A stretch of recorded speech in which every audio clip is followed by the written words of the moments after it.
नमस्कार, आप सबका यहाँ स्वागत है। जैसा कि आपको मालूम है, 2 अक्टूबर 2022 से जन सुराज अभियान के तहत जो पदयात्रा हम लोगों ने पश्चिम चंपारण के गांधी आश्रम भितिहरवा से शुरू की, उसको अब करीब करीब 18 महीने 4 दिन हो गए हैं। और इन 18 महीनों में पश्चिम चंपारण से चल के पूर्वी चंपारण, शिवहर होते हुए गोपालगंज, सिवान, छपरा, वैशाली, समस्तीपुर, मुजफ्फरपुर, सीतामढ़ी, मधुबनी, दरभंगा, बेगूसराय, खगड़िया होते हुए हम लोग आपके जिले सहरसा में अभी कुछ 10 दिन पहले आए।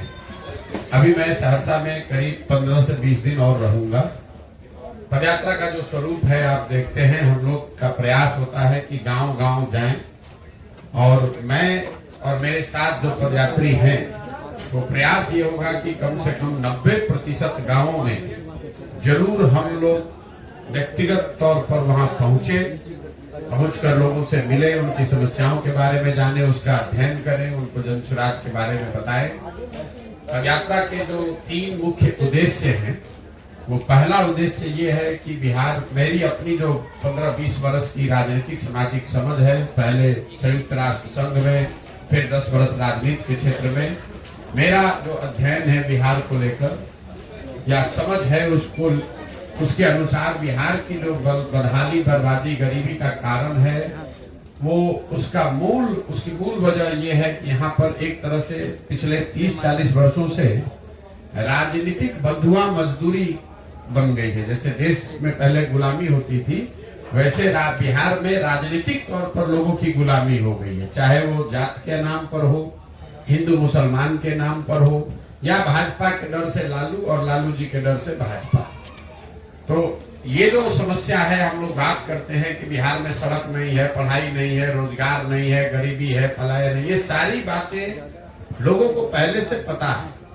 हम लोग तो आकर एक दिन देखते हैं, नेता लोग आकर उस पर चर्चा कर सकता है, पत्रकार उस पर लिख सकता है, लेकिन जो लोग इस जीवन को जी रहे हैं, उनके लिए तो डेली का काम है। इसके बावजूद वो लोग फिर जाकर वोट उन विषयों को छोड़कर दूसरे विषय पर क्यों देते हैं? तो उसकी ये 4 वजह मुझे जो समझ में आई है कि लोग यहाँ पर अपनी समस्याओं से जूझते हैं, परेशान हैं, लेकिन जब वोट का वक्त आता है तो वोट यहाँ पर मुख्यतः 4 विषय पर लोग दे रहे हैं। पहला, अपनी जाति के आधार पर। दूसरा, जो जाति से बचा वो धर्म के आधार पर। ये मानना कि सिर्फ बिहार में हर व्यक्ति जाति पर वोट दे रहा है, ये भी बिल्कुल सिरे से इसको मैं खारिज करता हूँ। और इसका उदाहरण भी मैं हमेशा देता हूँ कि अगर हर व्यक्ति बिहार में जाति के नाम पर ही वोट दे रहा है, तो नरेंद्र मोदी जी को वोट बिहार में दे कौन रहा है? उनके जाति का तो बिहार में आदमी नहीं रहता है। तो ये दिखाता है कि हर व्यक्ति जाति के नाम पर वोट नहीं दे रहा है। जो व्यक्ति जाति के नाम पर वोट नहीं दे रहा है, वो हिंदू मुसलमान विचारधारा, राष्ट्रवाद के नाम पर वोट दे रहा है। लेकिन इन दोनों के बाद भी करीब करीब आधी बिहार की जनता 2 विषयों पर वोट कर रही है। वो है लालू जी के डर से भाजपा, जिसको आप कह सकते हैं विकल्प के अभाव में।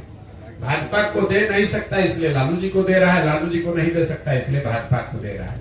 इन चारों चीज को अगर आप जोड़ दें तो आपको बिहार में 2/3 से ज्यादा जो वोट पड़ता है, वो इन्हीं 4 वजहों से वोट पड़ रहा है। तो पदयात्रा का पहला उद्देश्य यही है कि गांव गांव जाकर लोगों को ये बताया जाए कि आप चाहे जीवन भर अपनी समस्याओं के बारे में चर्चा कर लें, जब तक आप इनसे अलग हटकर अपने और अपने बच्चों के भविष्य के लिए वोट नहीं करेंगे, तब तक आपका भला होने वाला नहीं है। वोट आपको जिसको करना है कीजिए। इस पूरी पदयात्रा के दौरान मैं ये नहीं कह रहा हूं कि वोट किसको कीजिए, मैं ये कह रहा हूं कि आप वोट किस बात के लिए कीजिए।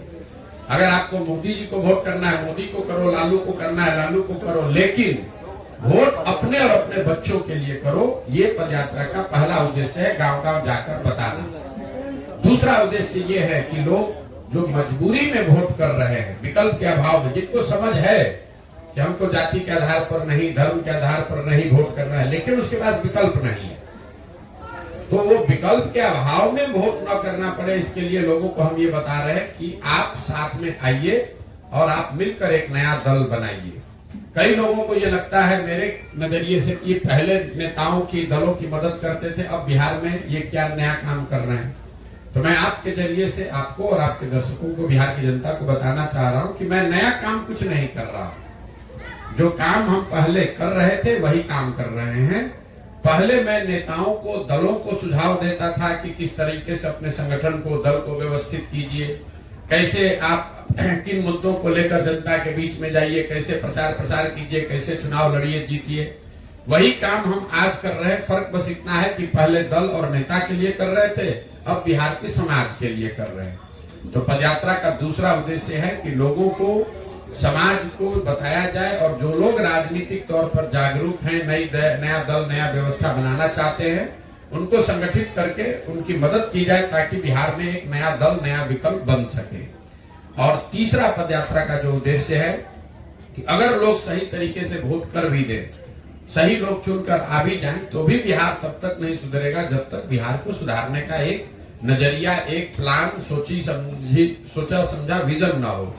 तो इस पदयात्रा के दौरान एक लक्ष्य ये है कि बिहार के 8,500 पंचायतों का जमीन पर अध्ययन करके, विशेषज्ञों की राय से, लोगों की सलाह से हर पंचायत का एक 10 वर्षीय योजना बनाया जाए, ताकि लोग ये देख सके वोट करने से पहले कि उनके पंचायत को अगले 10 वर्ष में विकसित बनाने के लिए जन सुराज के पास क्या योजना है, क्या प्लान है। उस योजना को बनाकर पहले जारी करेंगे, लोग उसको देख पाएंगे, पढ़ पाएंगे, उनको ठीक लगेगा तो जुड़िए, ना ठीक लगे तो कोई बात नहीं है। तो पदयात्रा में जो इतना लंबा समय लग रहा है वो इसीलिए लग रहा है कि ये सिर्फ किलोमीटर चलने का मुद्दा नहीं है। ऐसा नहीं है कि मुझको इसको साल भर में करना है कि 2 साल में करना है, 3000 किलोमीटर चलना है कि 8000 किलोमीटर चलना है, कोई चीज निश्चित नहीं है। एक चीज निश्चित है कि बिहार के हर गांव, हर शहर, हर प्रखंड पंचायत तक पहुंचना है। दूसरा चीज निश्चित है कि इन 3 लक्ष्यों की प्राप्ति के लिए गांव गांव जाकर लोगों को जन जागरण के हिसाब से उनको बताना है कि आप अपने और अपने बच्चों के लिए वोट कीजिए। अगर आप नया दल, विकल्प बनाना चाहते हैं तो नया दल और विकल्प बनाइए। और तीसरा, हर पंचायत के लिए एक योजना बने। इस पंचायत की योजना में वहां की स्थानीय समस्याओं का जिक्र हम लोग करते हैं, कैसे उस समस्या का निपटारा होगा ये बताते हैं। लेकिन साथ साथ हर पंचायत की योजना में 3 बात जरूर बनाई जा रही है। पहला, कि पंचायत के स्तर पर लोगों के बच्चों के पढ़ने की व्यवस्था अच्छी कैसे की जाएगी। दूसरा, हर पंचायत में 800 से 1200 नए रोजगार के अवसर कैसे पैदा किए जाएंगे। ये आंकड़ा 800 से 1200 इसलिए है कि एक अध्ययन करके हम लोगों ने पाया कि अगर पंचायत के स्तर पर 800 से 1200 नए रोजगार के अवसर पैदा कर दिए जाएं, तो करीब करीब पलायन को यहाँ से रोका जा सकता है। और तीसरा, हर पंचायत में जो खेती अभी हो रही है वो खेती जो खाने वाली खेती है, इसको कमाने वाली खेती में कैसे तब्दील किया जाए, कैसे लोगों को खेती से आमदनी हो। क्योंकि बिहार में आज जो खेती होती है ये खाने वाली खेती है। बोलचाल की भाषा में आपने सुना होगा, लोग कहते हैं कि अभी पंजाब से यहाँ लौट कर आए हैं खेती करने के लिए, कमाने के लिए लुधियाना जाएंगे, कोयम्बटूर जाएंगे। तो लोगों के दिमाग में जो खेती को लेकर नजरिया है कि खेती खाने का जरिया है, इससे अनाज पैदा करो ताकि अपना और अपने बाल बच्चे, परिवार का पेट बढ़ता रहे। कमाने के लिए लोग मजदूरी करने जाते हैं।